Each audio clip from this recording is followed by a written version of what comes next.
I was standing up in front of a bunch of kindergarten and preschooler through ninth graders at Holy Cow, and their lesson had to do with this text. When you hear of wars and insurrections, do not be terrified, for these things must take place first, but the end will not follow immediately.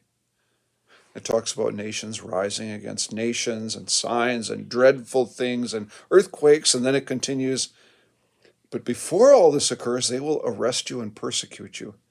They will hand you over to synagogues and prisons and kings and governors, and then you can testify there. And you'll be betrayed by your friends and relatives, and you'll be hated, but not a hair of your head will perish. By your endurance, you will gain your souls. Luke chapter 21, for small children. What to do?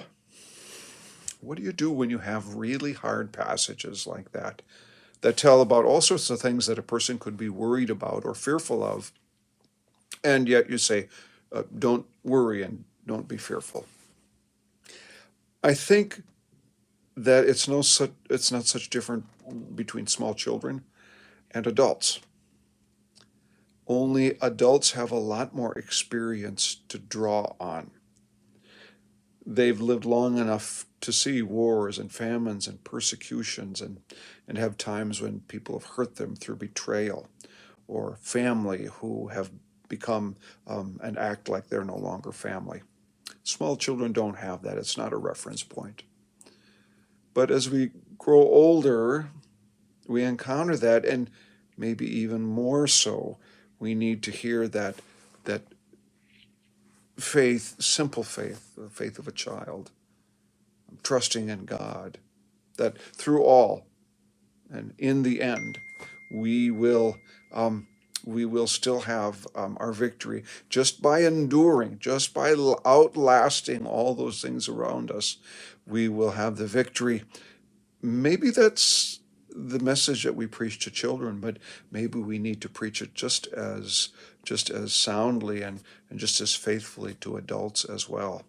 We who've lived through these things need to hear it just as badly, maybe even worse, maybe even more so than children.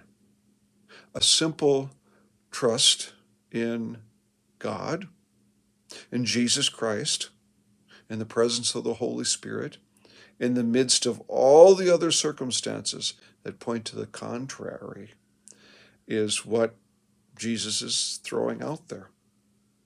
In Luke, he will very shortly be betrayed. He will see himself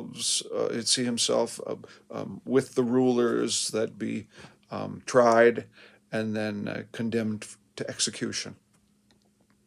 And he knows that the end has still not come because he trusts that there will be a resurrection. And that's what we do as well.